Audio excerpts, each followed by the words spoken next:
karo aku to. Kaya iki kowe bakal mboyong karo Bagong. Kowe ngerti nek Bagong ki ayang-ayangane Semar. Nek nganti Bagong iso tok lebur ning kayangan kono, aku persasat ilang kekuatanku.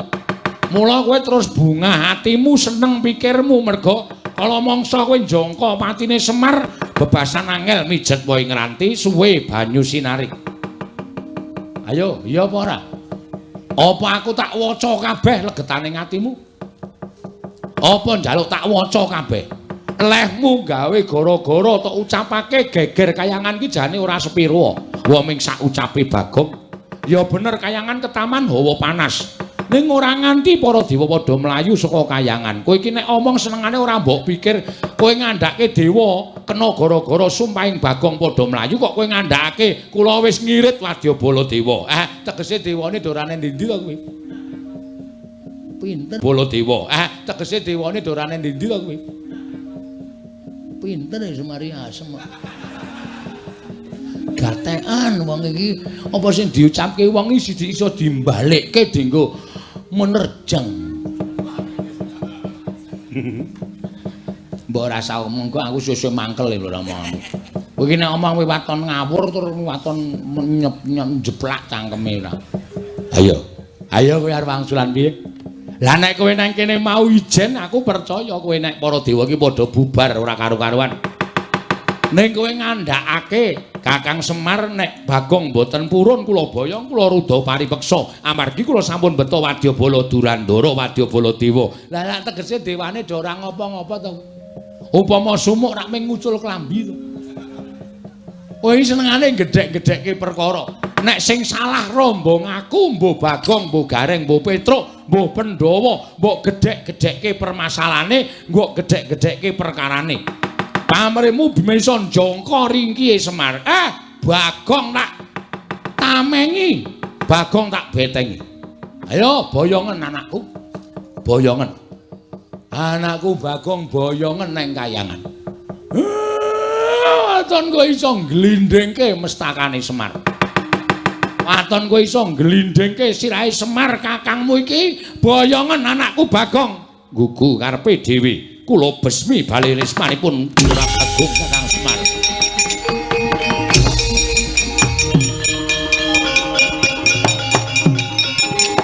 Matur nuwun, Pak.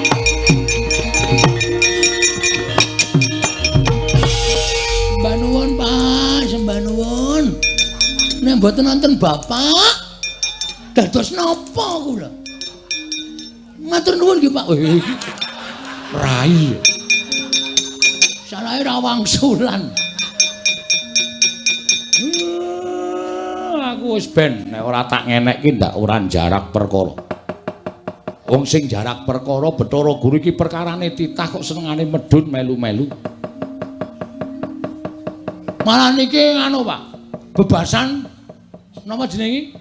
Apa terus jenenge, Tru? Apa? Lho, apa jenenge? Peribahasa lho.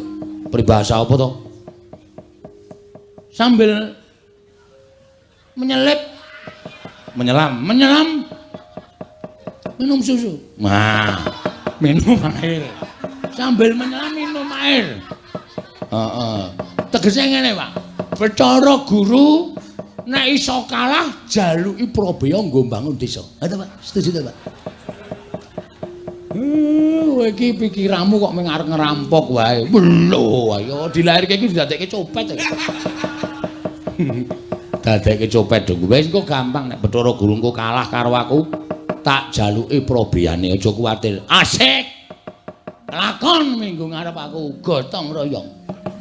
Ngecor dalan. Ngarep omahku tak gawe kandele 20 cm. Dalan liyane tak gawe 5 cm. Ora jenenge wis urip to kowe kaya ngono kuwi jenenge kowe iki apa jenenge mulyake awakmu dhewe. Nduk liyane gampang jeglong nggonakmu ora apik kaya ngono. Bagong wis nek ngono kowe ora usah melu-melu. Petro dalem, Pak. Rene. Bathukmu ndi? Enggak. Mungsuhmu engko ora baen-baen para dewa. Ya, nggih.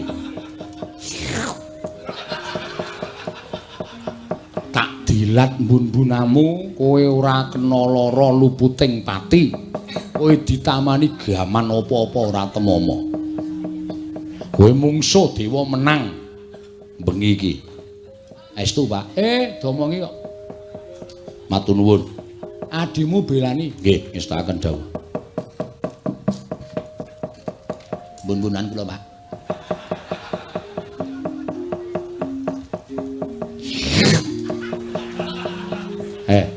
wah mak nyes dian kula ditumbak ya ora temomo ora disuduk keris ya ora temomo ora di circle ya ora temomo ora gleleng engko aku arep ngajar dewa-dewa terus ya halo Pak kowe arep melu perang po melu iduku wis entek wih senengane kok liyane wis waton teles aku ora kepoyo gak aku mer eno lara dikai aku ora wis wah edan nang mripat padang ya ketetesan soalé ngoten kula mboten lega ra sing manah kula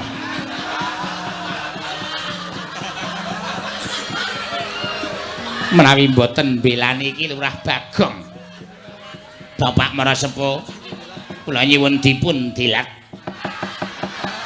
supados kula digdaya Bagong piye iki ora apa-apa Pak yakin iki anakmu apa iki anakmu padha karo kulit dagingmu kowe engko ndak duwe panyokro bawa sing ora-ora karo aku iki sing njaluk bojomu lho ora masalah men bojoku gleleng engko mbok menawa melu perang ya nem nggih monggo iki Lurah Semar kula aturi ndilat dhateng kula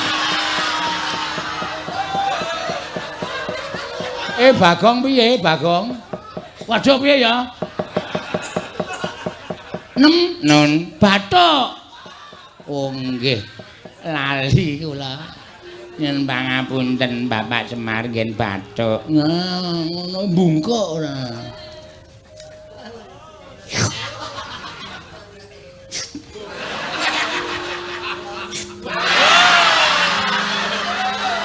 ngene wae Mer ya saiki dijajal kadegdayane Bapak ana menang sapa aku wis rong sasi ora lho Mer kowe kok kumo wani ora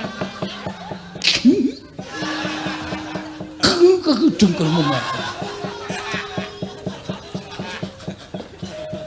penyanyi kula niku kalian bapak menika sampun kados anak dhewe ampun de panyongkra buwon sing mboten niki ming demi keamanan supaya mangken wonten dewa sing mlebu wonten ing Bale Wisma panjenengan menika kula ingkang ngadepi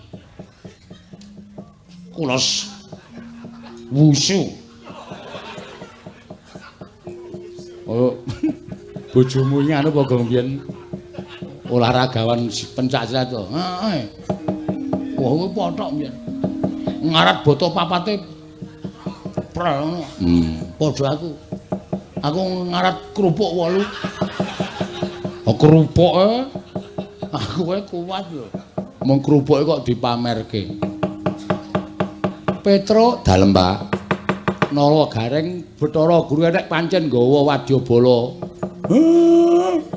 dewa dirampungi oh nggih ngestaken dawuh aku muling karo kowe ya dewa iki malati nggih mula nek ngantem dewa iki aja nganti ngantem nggon rai wis ora kena mergo kowe wis dipesthekke karo sing gawe urip nek dewa iki pancen duwe derajat lan pangkat nek diantem nggon sirah ora bakal kena waduh atus ngen pundi ngantem dewa iki dada medun pupu angsal entuk weteng angsal entuk waton dada medun ya Tru ya ha iya omongi nek diantem nggon weteng ora apa-apa nggon pupu ora apa-apa diplotot wae kuwi mari 3 dina ora laran-laran nganti suwane matuk ngono lho Bagong. Awi pusaka e. Ha iya. Kelemane nang kono kuwi. Nawa gareng karo Petruk kowe mangkat to dhisik. Sendika ngestaken dawuh, Pak. Nggih, Pak, ngestaken dawuh.